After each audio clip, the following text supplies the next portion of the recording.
You are listening to KLRN Radio, where liberty and reason still reign.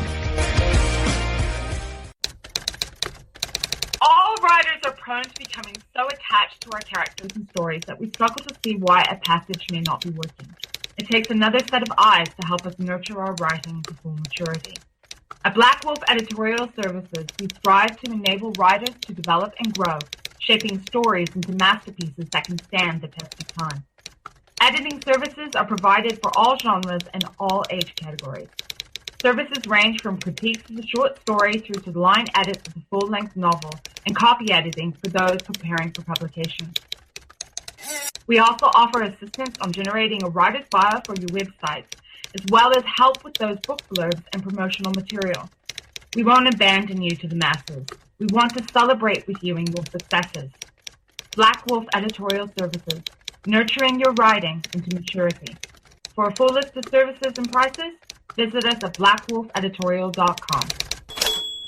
Individuals and businesses with tax problems, listen carefully. Do you feel like you're losing control over your finances? If you owe over $10,000 in back taxes or have unfiled tax returns, we can help you take back control. The IRS is the largest and most aggressive collection agency in the world, and they can seize your bank account, garnish your paycheck, close your business, and file criminal charges. Take control of your tax problems now by calling the experts at Tax Mediation Services and take advantage of the Fresh Start program and new laws that may allow us to negotiate a settlement for the lowest amount possible. Our team of tax attorneys and enrolled agents can stop collections and get you protected so you can take control of your financial future. Tax Mediation Services is accredited by the Better Business Bureau. Call now for a free case review and a price protection guaranteed quote. Call Tax Mediation Services now at 800-610-9050. That's 800-610-9050. 800-610-9050. KLRN Radio has advertising rates available. We have rates to fit almost any budget. Contact us at advertising@klrnradio.com.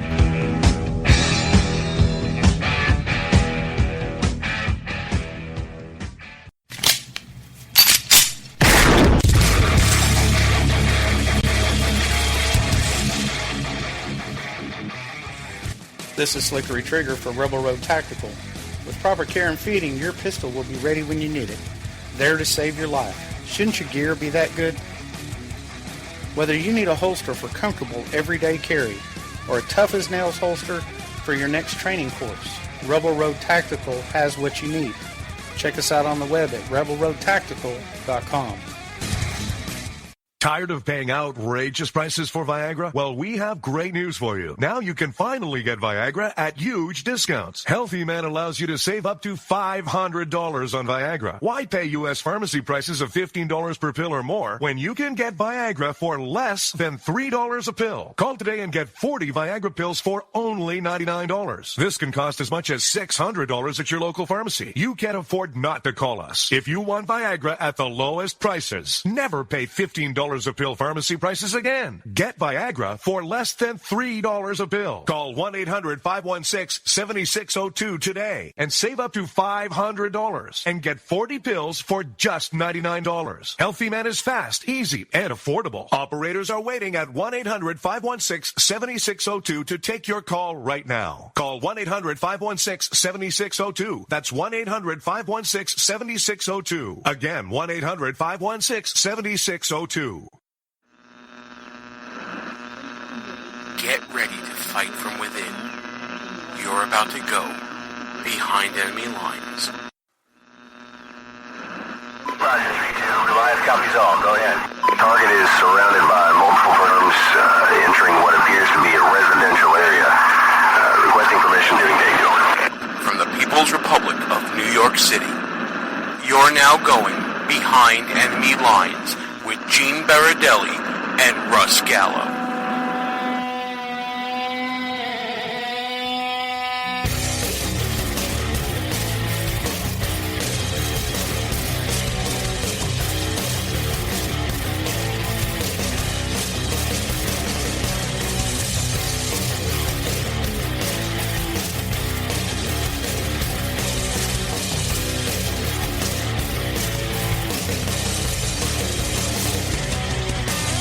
And you are now behind enemy lines.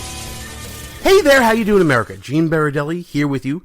So glad that you're joining us, whether you're listening at www.behind, whether you are listening to us on one of our many rebroadcast outlets, whether it be AM radio, FM radio, internet radio. Glad you're tuning in. Or if we are tagging along with you wherever you're traveling as a podcast, thanks for picking us up. We really appreciate it. Love to see where we're going. And where we're going with this show is a discussion of the literal exploding heads of mainstream liberal-leaning media. I'm not going to go through what Sean Hannity calls them, and I'm not going to copy what he does, but we're going to be talking about those type of media people. And honestly, folks, we'll be talking about how they have fallen in love with the anonymous source. And they're doing so in an effort to destroy the Trump administration, to destroy Donald Trump, and to destroy possibly their own credibility. Clearly, it's not their intention, but it looks to me that that's the road that they're heading down, is to destroy their own credibility. Let's start looking at some stories right now to see exactly what we're talking about. Earlier this week, the Washington Post, in what is now a famous, I dare even call it notorious story, says that based upon anonymous sources, that it has both within and outside of government, that Donald Trump, in his meeting with Russian dignitaries and Kislyak and all those people that he's been getting in trouble with and supposedly in cahoots with and all this other nonsense, anonymous sources claim that Donald Trump leaked classified information to Russia during that White House visit, and they're saying it's a big breach. They said code word level information is what they're talking about. Now, in intelligence circles, that means, intelligence assets in the field that can't be identified, that are providing information. And in this particular case, they're talking about outside state actors. We're not talking about our own intelligence assets. We're talking about some other country's assets. The New York Times later on says that they believe, based upon anonymous sources, that it was Israel that provided certain data regarding ISIS attacks in Syria, and by Donald Trump letting the cat out of the bag about the town or the city or the place from which the information came from, there's claims out there from supposed experts, and then mainly liberal experts, claiming that Donald Trump, by giving that information, shared too much, burned the asset, basically, burned another country's intelligence gathering techniques, and may have harmed our relations with another country. Now, Donald Trump, for his part, has said, he basically said, I'm the president, I can divulge it if I want to. I determine what's classified, I determine what's not classified, and this is a common problem that, that Russia and America have vis-a-vis ISIS. So we're going to put this information out into the open and disclose it to the Russians in an effort to make them more accountable to dealing with ISIS. That was, of course, after his administration did some major damage control and pushed back extremely hard against the Washington Post story. National Security Advisor H.R. McMaster, General McMaster, going on record multiple times in 2 days, basically within a 12-hour period, if you really look at it, an 18-hour period, claiming that the information is incorrect in the Washington Post story. There were very few people in the room.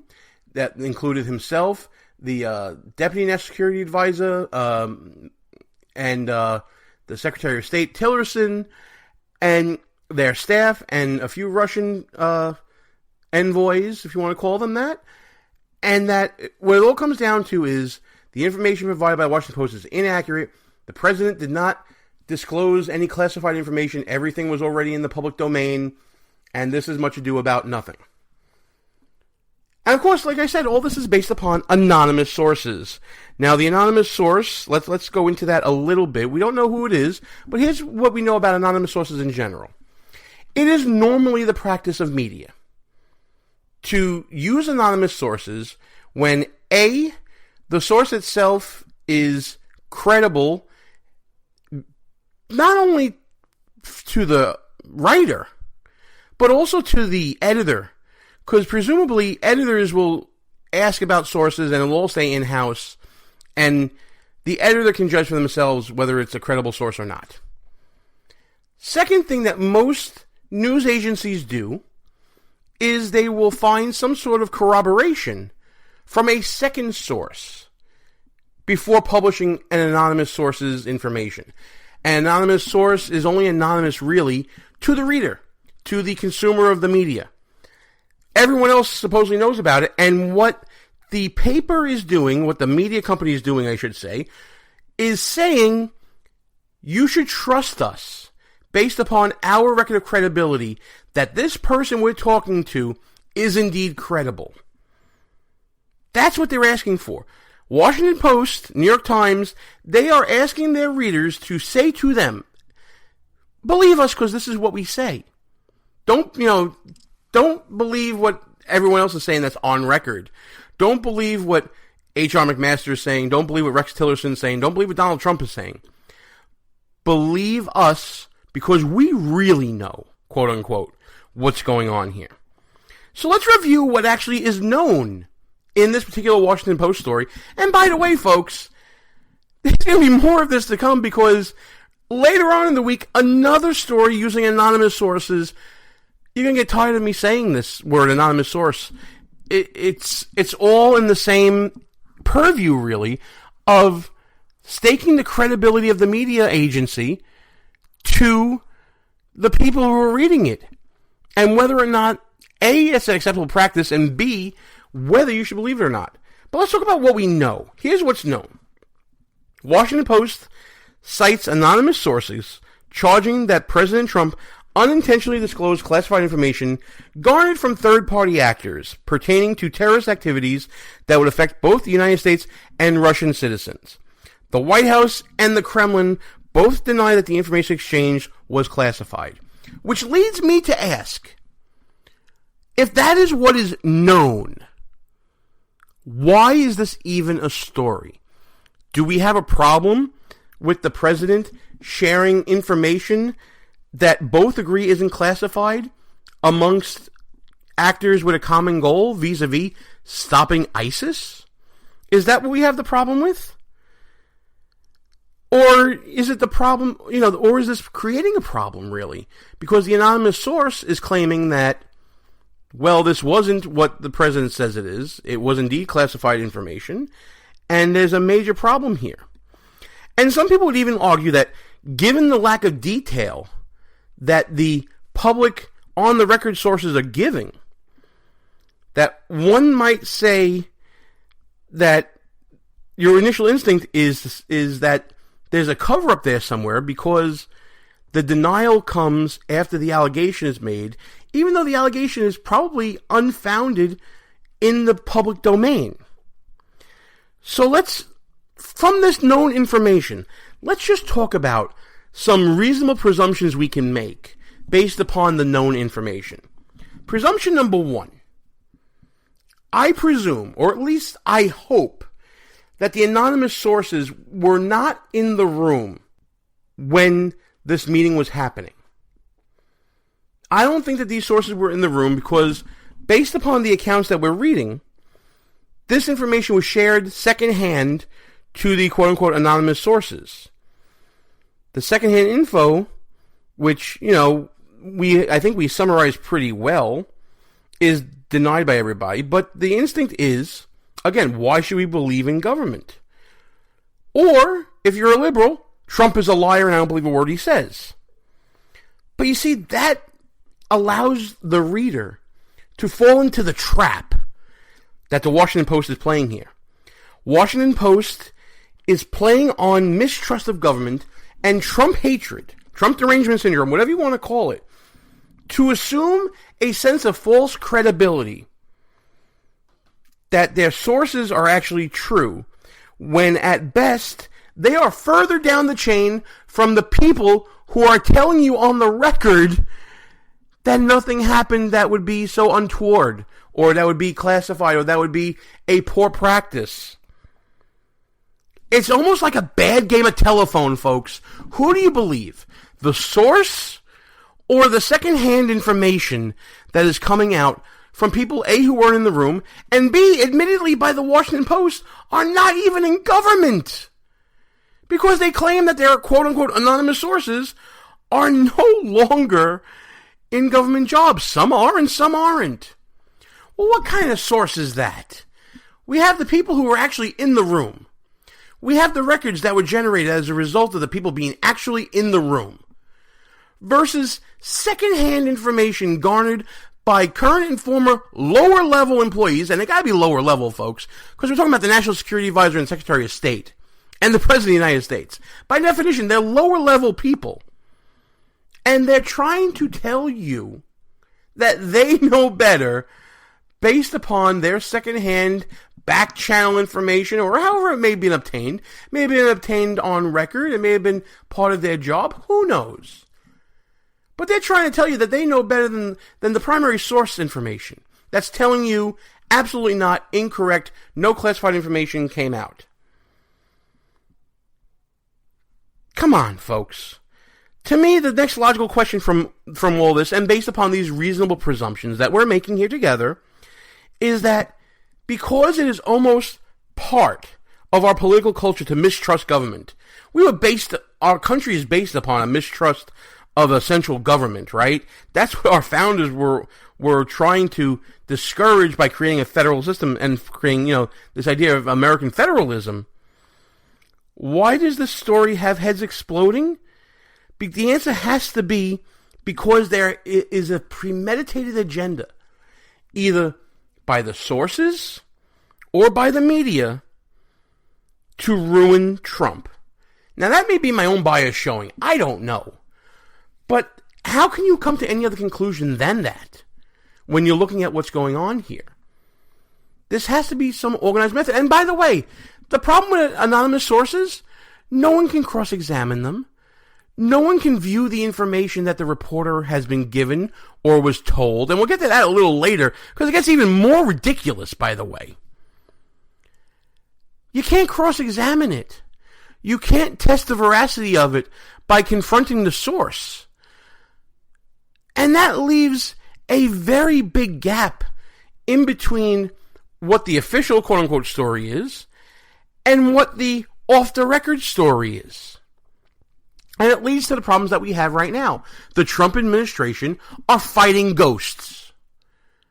Not only are they fighting ghosts, they're fighting ghosts who you don't see, you don't know who they are, you can't identify, but they keep popping up and they keep getting the nod and the wink from the liberal media outlets like the Washington Post. Now, by the way, you want to talk about an all-out war on the Trump administration. Check out the article in the Daily Wire showing the reaction of employees of the Washington Post celebrating, doing their own little victory dance after the story that was printed by them went viral. They were patting themselves on the back, glad-handing, high-fiving. They think they did their job for truth, justice, and the American way, and that job is to take out Donald Trump. Make no mistake about it, folks. That's the primary motivation here. It's not to provide information to America. Listen, we had Bob Dvorak on a couple of weeks back, and maybe I should play a portion of that interview in the next segment to remind us of the state of media as it currently stands. Because, folks, it is not the days of Woodward and Bernstein where you had credible people using anonymous sources properly to report on real wrongdoing. Today, the media personalities want to be the stars. That wasn't the case a generation ago, or even further back. You didn't get into journalism to get famous. It was a job. You had a responsibility to the truth. It may be corny to say, but that's kind of what it was all about. It was about keeping people accountable. And clearly there's more information today than there was then, and there's a lot more consumption of information than there was then because of the internet and because of social media. But it also means that we have lower quality people employed in journalism, especially because journalism is now no longer a public trust. It is a business, and it's big business. It's multi-million-dollar, possibly multi-billion-dollar when you look at network news and national cable networks and all that. We're talking about lots of money at stake here. And to save on your bottom line, you're hiring all these young cub reporters who are not seasoned, but have dreams of breaking the hot story and becoming famous. People out there, you see them all the time. You know, I'm not going to name names, but you think you know who they are. The people who want to make the story more about themselves than about the story itself, or the reporting of the story, or to have the credibility built up over time. You know, they want that quick fix, just like everybody else in this world, in this fast food world, right? So you have a lower quality of journalist that's trying to emulate those who made it big, quote unquote, by using anonymous sources. And again, you can't question them because they'll say journalistic integrity forbids them from revealing their source. And then you get to hear that, you know, they trust the source, so you should trust them, but they haven't built up the relationship. They haven't invested in their own credibility. And what we end up having, folks, is a crisis of confidence when it comes to media reporting, especially when it comes to Donald Trump. Because let's face it, the credibility of media in general is shot since the election. Not only did they get the election results wrong, but it has come out through WikiLeaks and, you know, Podesta emails and, you know, mea culpas from the New York Times that they haven't been as honest and forthcoming as they should be. There's such an incestuous relationship between liberalism and media, especially when you match up people who are married, who are in government, versus who are reporting, who used to work in government that are now chief correspondents and running bureaus of major news outlets. I'm looking right at you, George Stephanopoulos. It's all so incestuous that how can it not be skewed a certain way? Intentionally or unintentionally? I tend to believe intentionally, but hey, that's just me. You know what, folks? I need a quick break here. When we come back, we're going to go into another story that broke this week, using anonymous sources, and again, using them to the detriment of the Trump administration, but also straining the credibility that's already shot of liberal-leaning media. Gene Baradelli, Behind Enemy Lines. We'll be back right after these brief words. If you're a long-time listener of the show, or maybe this is your first time listening, you can probably tell that me and the gang here, we like to have our share of fun, whether it's on or off the air. We talk about 2-drink minimum radio and no medication Wednesdays or whatever day it may be. That's why when we found the people at Less Government, More Fun, we knew it was a match made in heaven with this show. Folks, we live in a time where government is out of hand. Our founding fathers did not intend government to be all-consuming in all parts of our lives. That's why we are telling you to go to lessgovmorefun.com, check out the website, check out the swag. What the people want is less government, more fun. Pass it on, make it happen. Who might you save? Your mother, your father, your husband, uncle, aunt, son. Learn FAST, F-A-S-T, the sudden signs of a stroke, and you could save your friend, teacher, boss. F, face drooping. A, arm weakness. S, speech difficulty. T, time to call 911. F-A-S-T. That's F, face drooping. A, arm weakness. S, speech difficulty. T, time to call 911. The sooner they get to the hospital, the sooner they'll get treatment. And that can make a remarkable difference in the recovery of your neighbor, the waiter, grandmother, grandfather. So learn FAST, the sudden signs of a stroke, then pass it on, because you never know who might save you. Your wife, your colleague. Spot a stroke fast. Visit strokeassociation.org, brought to you by the American Stroke Association and the Ad Council. Behind Enemy Lines Radio is all about being right. No, seriously, it is. If you ever listen to Russ Gallo or me go back and forth on some issue, we always want to make sure that we remember who said what and when we said it.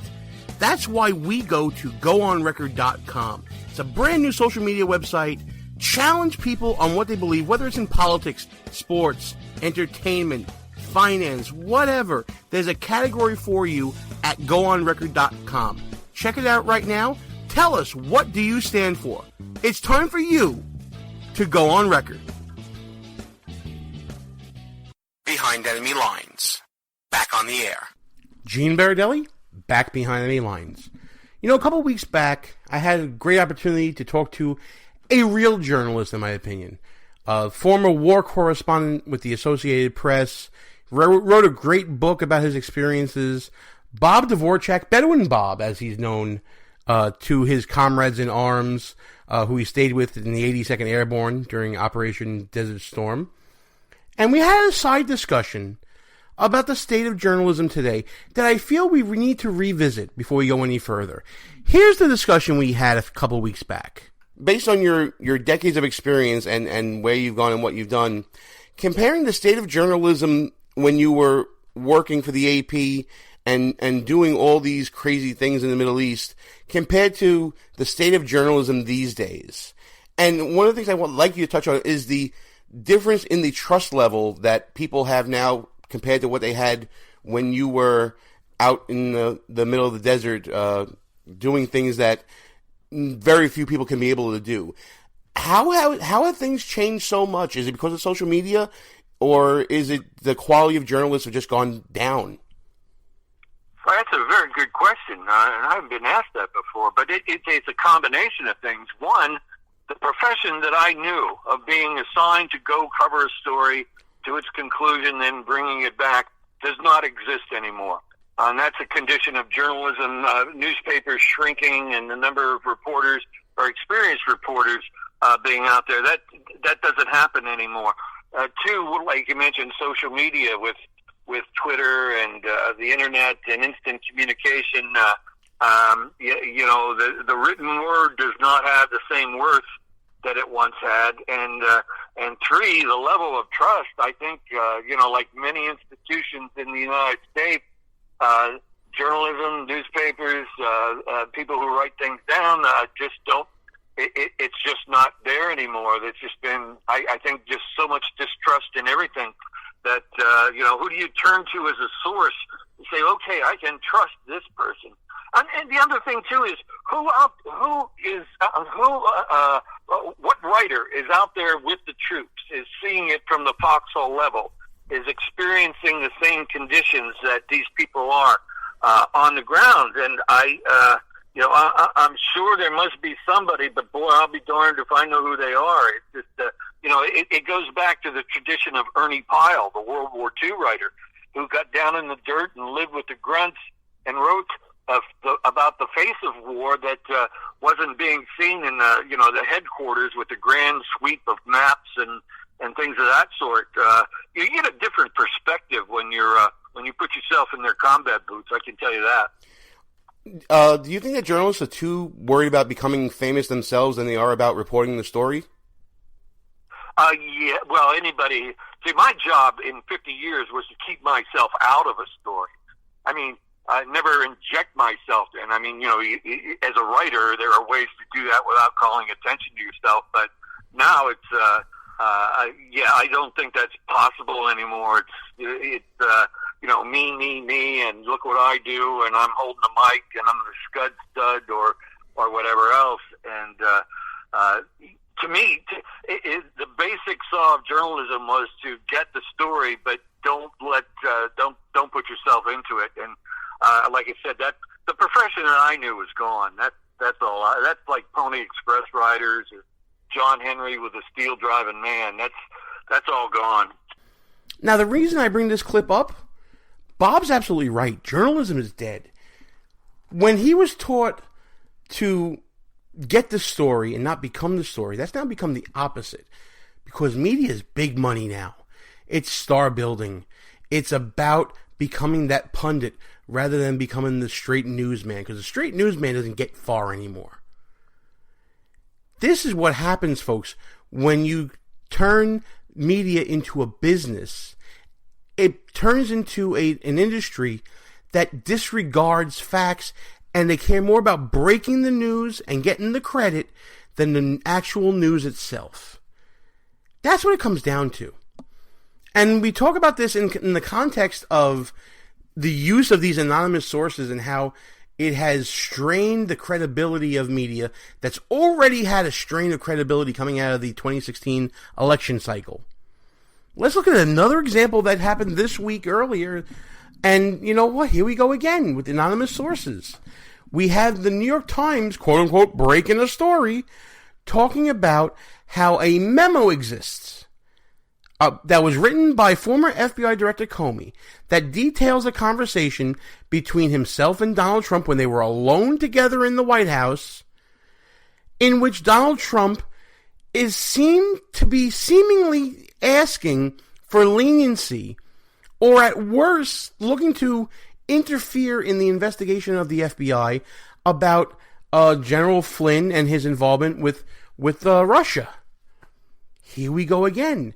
It sounds like a damning story when you first talk about it, right? The way I laid it out seems pretty damning. But the devil's in the details, folks. And here we go again with anonymous sources. This memo that is said to exist, the New York Times didn't even see it. The New York Times didn't even read it. The writer of the story is relying on, guess it, anonymous sources who claim that this exists and then read certain portions of it to the reporter. I swear, folks, if this wasn't true, I wouldn't know what to believe. Here's the actual quote in the story of what they said. The New York Times has not viewed a copy of the memo, which is unclassified, but one of Mr. Comey's associates read parts of it to a Times reporter. And again, this source asked to remain anonymous. But it's claiming that Trump had a meeting with Comey that was one-on-one in the Oval Office in February regarding former National Security Advisor Michael Flynn. And Trump is quoted as saying, "I hope you can let this go." Now, produce the memo. Produce the memo. If it's not classified and it exists, let's see it. Let's talk about it. Let's cross-examine it. Is this considered a direct quote? Again, what are we thinking here? We have the best evidence available. This memo is unclassified. Go get it. But no, let's use the anonymous source. Let's have him read snippets of it. Let's look at it through the filter of the anonymous source, and then have the author of the story further filter it, because we don't know what the conversation was between the source and the writer. There could have been information that, in my line of work, in the legal field, we could call exculpatory, that would have shown Donald Trump in a better light. But we don't know, because we have at least two filters between us. We have the filter of the source, and we have the filter of the writer. The source didn't necessarily tell us everything that was in that memo, and the writer didn't necessarily tell us everything that the source told the writer. How are we supposed to make a decision on the credibility based on all these unknowns? It's just not possible. So what exactly are you telling us? You're telling us what you want us to hear. That's the bottom line. How is this possible in this day and age? And by the way, while I'm lambasting the media, and while I'm totally taking my shots at them, riddle me this, Batman. What has happened to the logic and reasoning skills and the critical reading skills of American citizens who will just eat this up, having been spoon-fed a bunch of garbage, and will regurgitate it as if it's gospel? What has happened to this analysis that I'm doing right now? Now, granted, I'm trained to pick apart arguments. That's kind of my stock in trade. But how about just a semblance of independent thought, people? You could easily pull this apart the way I'm pulling this apart right now. Can we not understand that what people tell us isn't necessarily the truth? I thought we learned that in grade school. But because someone has a job, I guess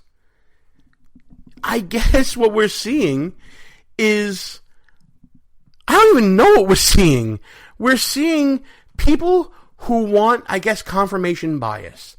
They want to confirm that their belief is what is true. I guess they want to feel like if they think that Donald Trump's a bad man and a reporter tells them that, hey, I have information that shows he's a bad man, boom, I got what I needed, my confirmation is there, and I am done. That's what we're seeing right now, folks. By the way, we're going to take a quick break. We got halftime coming up here. I want to thank everybody for listening to Behind Enemy Lines Radio. I'm Gene Baradelli. Russ Gallo should be back next week, folks. We're looking to get together to tape something real soon, and we'll probably bring it to you next week. No promises, but hey, we're going to give it a shot. I want to thank you guys for listening. Check us out at www.BehindEnemyLinesRadio.us. Check us out on the Facebooks and the Twitters at BEL_radio.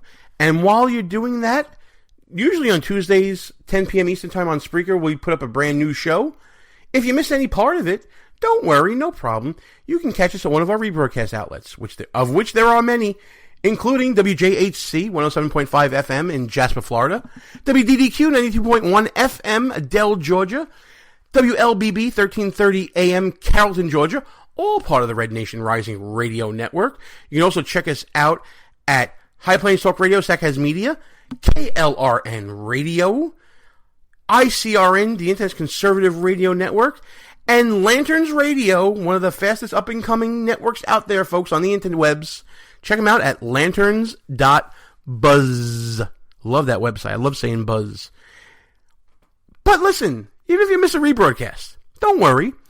We can travel along with you as a podcast. You can check us out at Spreaker, Player FM, Podbay, TuneIn, Stitcher, iTunes, of course iTunes. Who wouldn't be on iTunes? You can discover us on Google Play Music, on SoundCloud, and of course the mighty iHeartRadio Network. We're on their podcast page, folks. Go to politics. Check out Behind Enemy Lines Radio there. We'll be happy you did. Back to the discussion now. I gotta be honest, folks. Anonymous sources are really not a horrible thing. But the way they're being used right now is absolutely wicked. They're being used, like I said, confirmation bias. They're being used to, show a false credibility that they don't have. They're playing on your predilection to demonize the existing government, the establishment.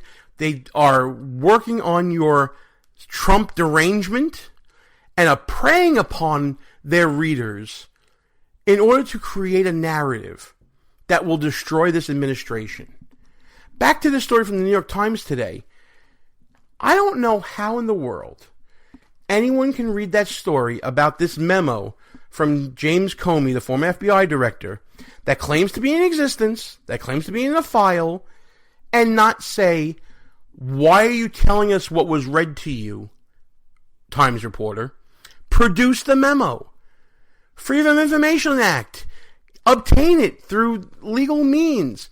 Or better yet, the Trump administration should demand production of it and see what's in it.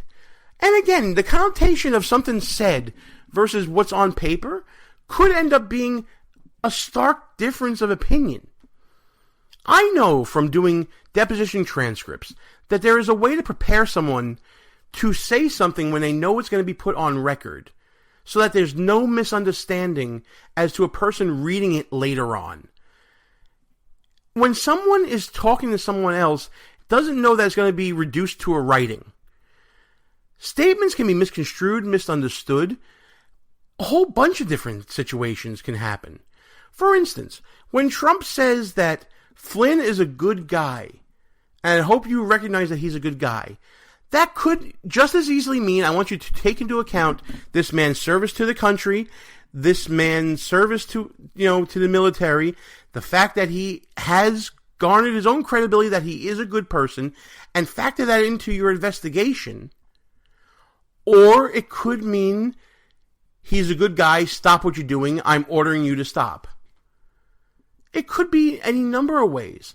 And if we're leaving it open to interpretation, President Trump is entitled to his interpretation of what his words were when he spoke to them and what he intended to say, just as validly as Comey's reception of those words as he memorialized in a document.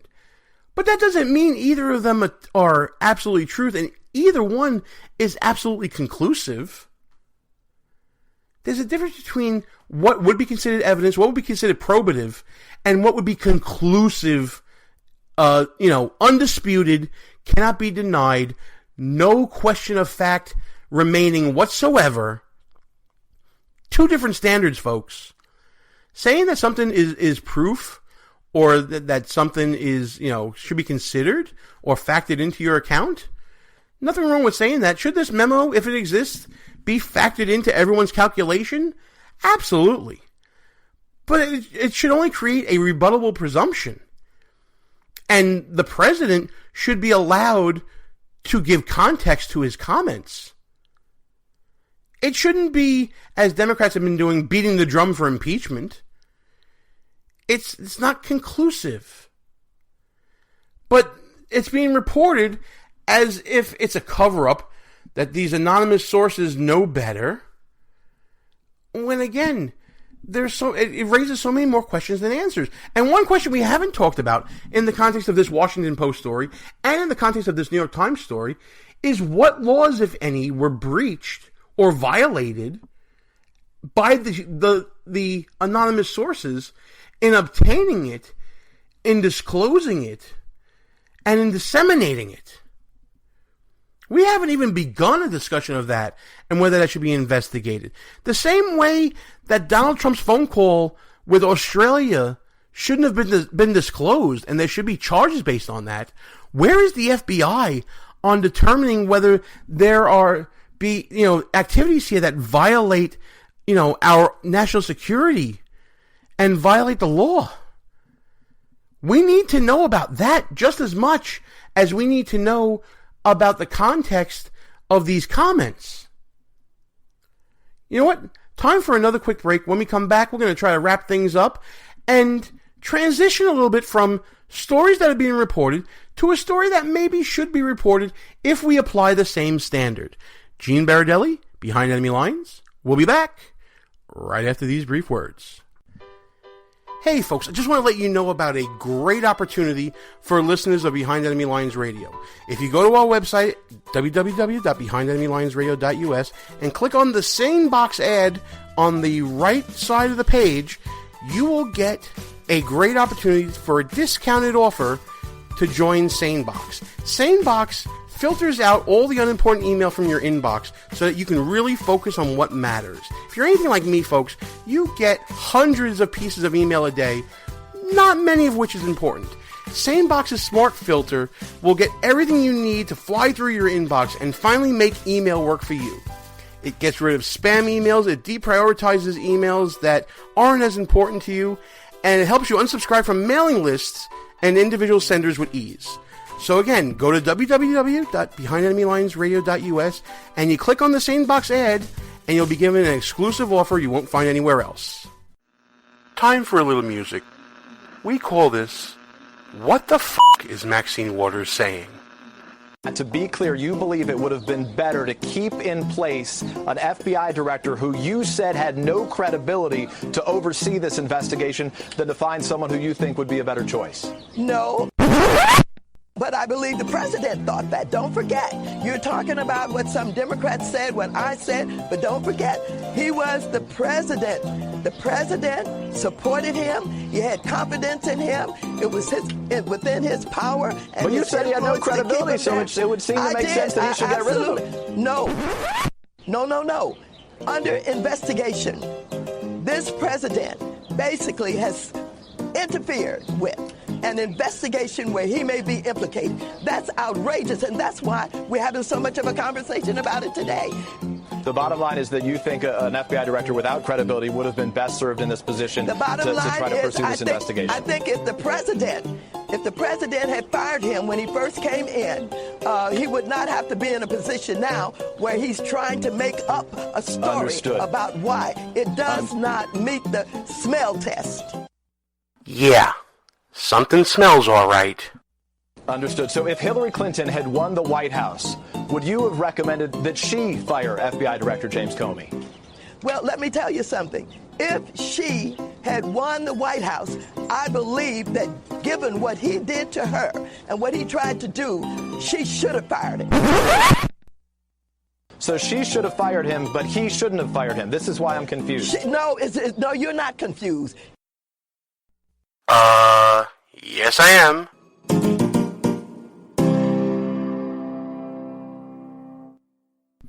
And that right there was for the guy or gal who left a comment at www.behindenemylines.us saying that we've played out the Al Sharpton stuff. We came up with that just for you. Hope you liked it. And if you do like it, let us know on our website, which I said before, I'll say again, www.behindenemylinesradio.us. What is Maxine Waters trying to say? And that's part of the news that we've been seeing with the Democrats. We don't know whether they're coming or going, and sometimes they don't even know whether they're coming or going.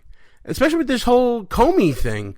Is it an investigation? Is it not? Should we talk about impeachment? Should we not? Maxine Waters is a treasure trove that is going to keep on giving to the show, and I can't wait to see what else comes out of her mouth and what else we can produce for you guys here on the show. With the little bit of time that we have left, I want to talk about an investigation that maybe, just maybe, merits some more attention than some of these faux controversies that people have been coming up with President Trump and all this stuff. It's gotten out of hand, but you know what? Maybe it's time to look into an investigation into what happened to a DNC staffer who was unfortunately murdered. And it has come out in the news since his untimely death that he had contact with WikiLeaks. Could this be the break that everyone's been talking about?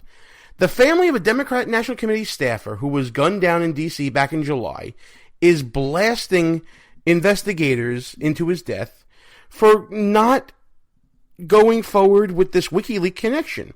Rod Wheeler, who admittedly has a bit of a spotty track record, he's been hired by the family to investigate on behalf of them whether the investigation should go into WikiLeaks. According to a Fox News report, this gentleman whose name is Seth Rich, again, so tragic what happened to him. It turns out that he was in contact with associates from WikiLeaks, and a federal investigator who requested anonymity, here we go again, said 44,053 emails and 17,761 attachments were exchanged between Rich and a Mr. McFadden, who is since deceased as well from natural causes, who works for WikiLeaks, or at the time did work for WikiLeaks. And then 12 days after his untimely passing, WikiLeaks published internal DNC emails that appeared to show top party officials conspiring against Bernie Sanders. Now, Julian Assange from WikiLeaks has actually put out a reward for information leading to the conviction for the murder of Seth Rich. What that means and what that should imply, I don't know. But talk about something that merits further investigation by the federal government. If indeed this is the WikiLeaks connection, and it didn't come from the Trump administration, it came from this staffer, Seth Rich, and then something unfortunately happened to him, doesn't that deserve investigation? I mean, Democrats have been calling for investigation based upon much, much less evidence. Much more flimsy evidence. So I don't really get why we're not calling for an independent prosecutor and a federal investigation into this. This has just as much of a prospect of uncovering information than any investigation into a Trump-Russian connection, I would think. And even if it doesn't, it can't be any more of a wild goose chase than what Democrats are requesting be done vis-a-vis the Trump administration and this Russian connection. I guess what I'm trying to say by bringing this up is the lack of national media coverage for this story in light of the known communication between this Seth Rich and WikiLeaks and the alleged stonewalling that is being brought up by this investigator for the family has just as much merit as the stories coming from anonymous sources on the Democrat side with regards to the inner workings of the Trump administration. Why are they not being treated the same way by the media? It goes back to what I was talking about earlier. There is a concerted, intentional effort to ruin this president. This isn't about the truth. This isn't about fact-finding. This isn't even about rooting out outside influence in elections. It's about ruining Donald Trump, and that's absolutely wrong. Now, in furtherance of that, let's talk about some facts, shall we? Let's talk about what the National Security Advisor, the NSA chief, I should say, the National Security Agency chief, has said with regards to this Trump-Russia connection. If you recall, the FBI and the CIA has said with high confidence that there is a connection between Trump and Russia, with Trump being Russia's preferred candidate. But not so, says the NSA, who was not in agreement with the Clinton-related conclusion here in the investigation.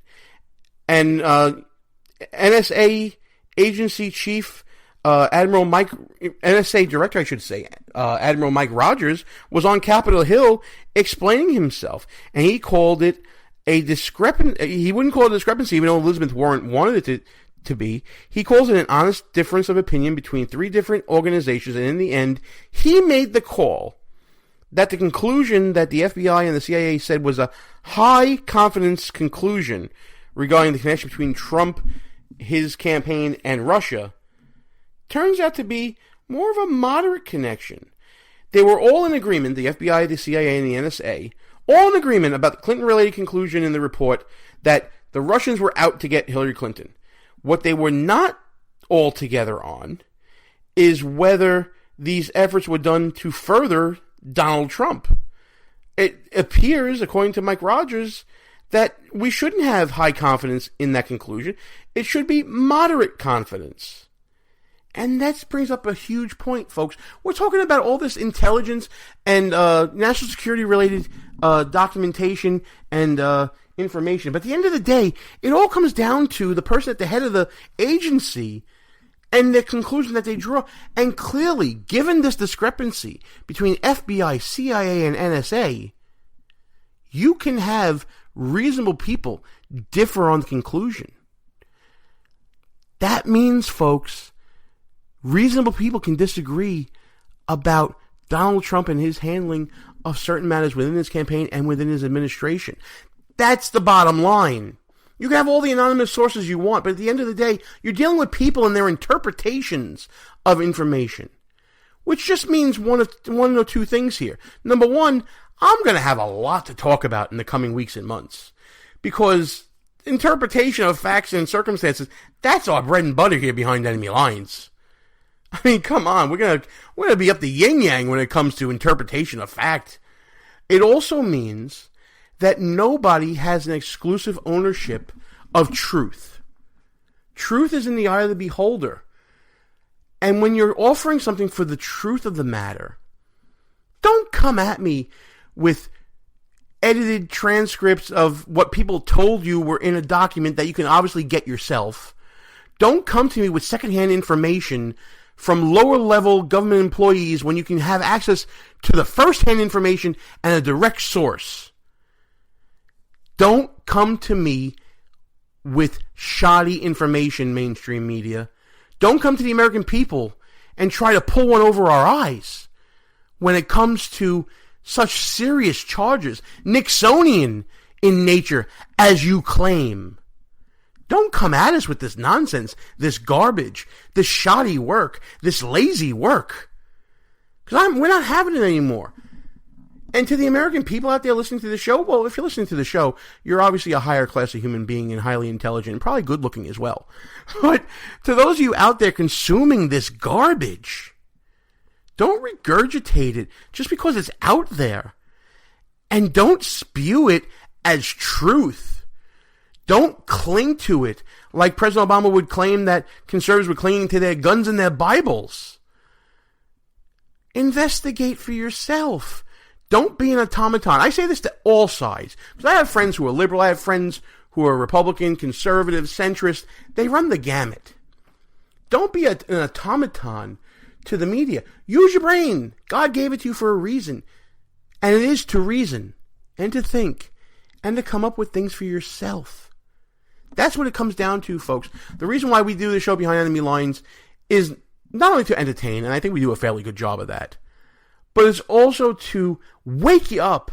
I mean, Democrats are talking right now about being woke. We've been getting people woke for a good 6.5, 7 years now on this show. And it's shown because the progress that the conservative blogosphere and conservative media and conservative new media have done over that time during the Obama years is absolutely astounding. The question now becomes, what are you going to believe? You're going to believe people who produce shoddy work product? Or are you going to believe in yourself and realize that you have the intelligence and the capacity to critically think and analyze about what is in front of you and come up with your own conclusion based upon your own investigation and not be spoon-fed anymore by people like me or in the mainstream media? Don't take what I say at face value. I put in the work, you put in the work, and when we all put in the work together, well, that's how we make America great again. Folks, that'll just about do it for this show. I want to thank you for listening to this show. I want to give a thanks to Bob Dvorak for letting me again use a clip from that interview that we did. And, it really hit the nail on the head on the state of journalism today. I hope you guys hold their feet to the fire. And speaking of that, Behind Enemy Lines Radio will be going back to the Federation for American Immigration Reform's Radio Row, looking to hold people's feet to the fire when it comes to immigration reform.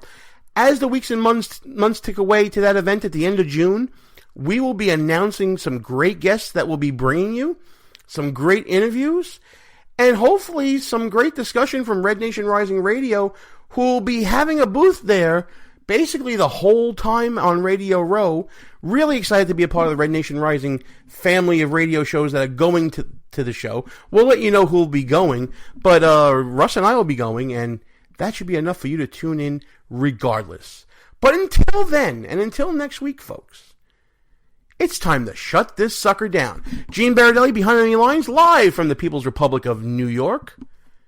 Good night, God bless, and we'll see you next week because we are out of here. Good night, folks. Our position has been compromised. It's time to roll out.